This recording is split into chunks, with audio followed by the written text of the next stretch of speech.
नमस्कार, मैं हूं श्वेता झा और आप देख रहे हैं आज तक। श्रीनगर में डीएसपी अयूब की बर्बर हत्या ने पूरे हिंदुस्तान को हिलाकर रख दिया है। इस बर्बर हत्याकांड के बाद से अलगाववादियों की सुरक्षा को लेकर सवाल उठ रहे हैं। आने वाले दिनों में पाकिस्तान की हिमायत करने वाले अलगाववादियों पर डंडा चल सकता है। जम्मू कश्मीर के डीजीपी ने कहा है कि अलगाववादियों की सुरक्षा बंद कर देनी चाहिए। दूसरी तरफ शहीद अयूब के परिवार वालों ने उनकी सुरक्षा को लेकर भी सवाल उठाए हैं।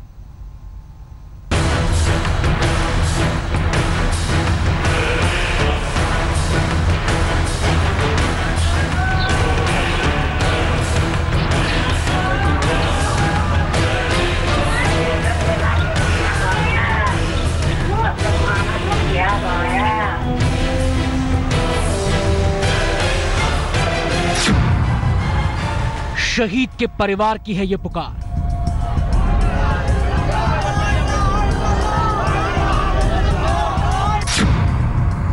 हिंदुस्तान के सपूत अयूब की शहादत ना जाए बेकार।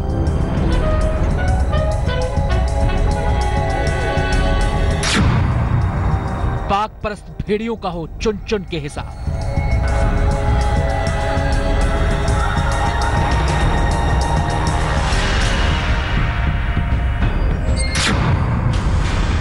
क्या अलगाववादियों की सुरक्षा वापस ली जाएगी?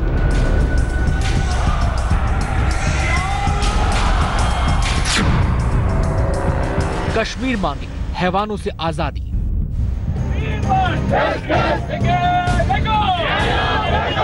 हिंदुस्तान के दुश्मन कान खोलकर सुन लें इन आवाजों को। पाकिस्तान के गाने वाले अलगाववादी भी समझ लें, अब उनकी कोई चाल काम नहीं आएगी।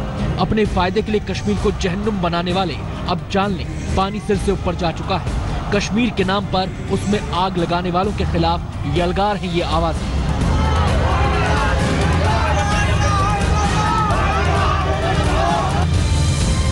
डीएसपी अयूब की शहादत ने कश्मीर से कन्याकुमारी तक हिंदुस्तान के जर्रे जर्रे को झकझोर दिया है। कहा जा रहा है कि जिस समय मस्जिद के बाहर हैवानों का झुंड डीएसपी अयूब को मार रहा था, उस वक्त मीरवाइज उमर फारूक मस्जिद में ही मौजूद था। हालांकि मीरवाइज ने हत्या के वक्त अपनी मौजूदगी को नकारा है। डीएसपी अयूब की बर्बर हत्या के बाद अब पाक परस्त अलगाववादियों को दी जा रही सुरक्षा पर भी सवाल खड़े होने लगे हैं। आज तक से बातचीत में जम्मू कश्मीर के डीजीपी ने कहा है कि अलगाववादियों को सुरक्षा देना बंद होना चाहिए।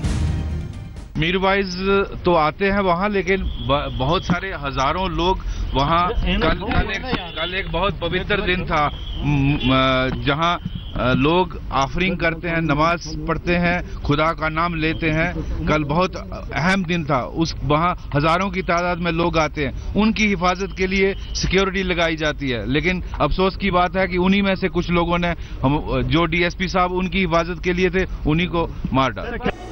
अलगाववादियों की सुरक्षा हटाने पर डीजीपी के बयान की गूंज दिल्ली तक सुनाई दे रही है। पीएमओ में राज्य मंत्री जितेंद्र सिंह ने कहा है कि अलगाववादी सबके सामने बेनकाब हो चुके हैं। जितेंद्र सिंह अलगाववादियों की सुरक्षा हटाने की मांग को जायज मानते हैं। मीरवाइज, उमर फारूक, इन जैसे अलगाववादियों की सुरक्षा अब वापस होनी चाहिए। केंद्र सरकार क्या करे? निश्चय जो आप कह रहे हैं, ये इस समय हर देशभक्त भारतवासी की इसी प्रकार की भावनाएं होंगी और इसको आप नकार नहीं सकते। डीएसपी अयूब की हत्या के बाद से सूबे की सरकार के तेवर भी सख्त हैं। सूबे की सीएम महबूबा मुफ्ती ने दो टूक कहा है कि सुरक्षा बलों के सब्र का इम्तिहान ना लिया जाए। वहीं डिप्टी सीएम निर्मल सिंह ने चेतावनी दी है कि बर्बरता करने वालों को करारा जवाब मिलेगा। डीएसपी अयूब की शहादत को बेकार नहीं जाने दिया जाएगा।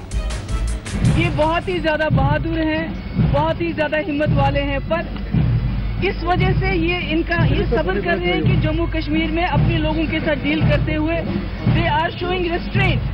पर जिस वक्त जिस दिन इनके सब्र का पैमाना लबरेज होगा तो मैं समझती हूँ बहुत मुश्किल हो जाएगी।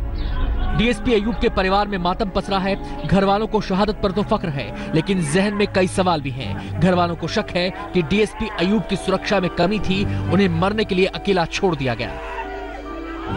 एक डीएसपी को कम से कम 4 SHO 26 पुलिस वाले साथ होते हैं, जबकि ये खुद डीएसपी है। इसकी 6 होनी चाहिए, 2 गाड़ियां होनी चाहिए थे, 8 पुलिस वाले इसके साथ होने चाहिए थे।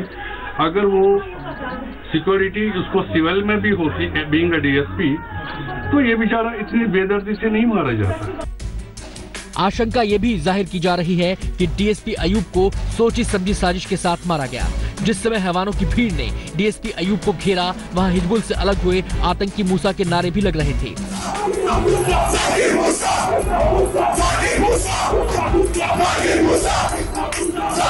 आशंका ये भी है कि कहीं डीएसपी अलगाववादियों की साजिश का शिकार तो नहीं हुए। सूबे के डीजीपी का कहना है कि हर पहलू को खंगाला जा रहा है।